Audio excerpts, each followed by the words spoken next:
Sir मेरा ये कहना है कि जब सेकंड फेज और थर्ड फेज में हम ग्रामीण सड़कों को वाइडनिंग करने का काम कर रहे थे, आज हम अचानक फेज 4 के अंदर उस कैटेगरी को हम छोड़ चुके हैं। हम 250 की आबादी से कम गांवों को जोड़ने का प्रावधान रखते हैं। राजस्थान को भी इसमें 6000 किलोमीटर की सड़कों का निर्माण किया गया है और मेरी लोकसभा क्षेत्र में 300 किलोमीटर का निर्माण हुआ, पर हम प्लानिंग 1200 किलोमीटर की कर चुके हैं और फेज 4 में उसका कोई प्रावधान नहीं है। सर वक्त बदला, सालों साल के अंदर काफी क्षेत्र देश के अंदर गांव बड़े बड़े जुड़ गए, पर सर बीते हुए इन 10 सालों में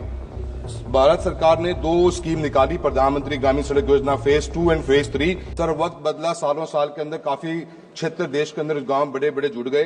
पर सर बीते हुए इन 10 सालों में भारत सरकार ने 2 स्कीम निकाली, प्रधानमंत्री ग्रामीण सड़क योजना फेज 2 एंड फेज 3, जिसकी गाइडलाइंस सर ये कहती थी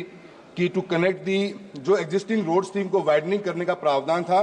और उसको 5.5 मीटर बनाने का प्रावधान रखा गया था, जिससे वो एमडीआर की कैटेगरी में सड़कें आ जाती। और जो गाइडलाइंस थी उसके तहत सर ईयर 2019 के अंदर प्रधानमंत्री Gramin Sadak Yojana third was launched for consolidation and upgradation of 1,25,000 kilometres through routes and major rural links connecting habitations inter alia to gramin agriculture marketing higher secondary schools and everything. Sir मेरा ये कहना है कि जब सेकेंड फेज और थर्ड फेज में हम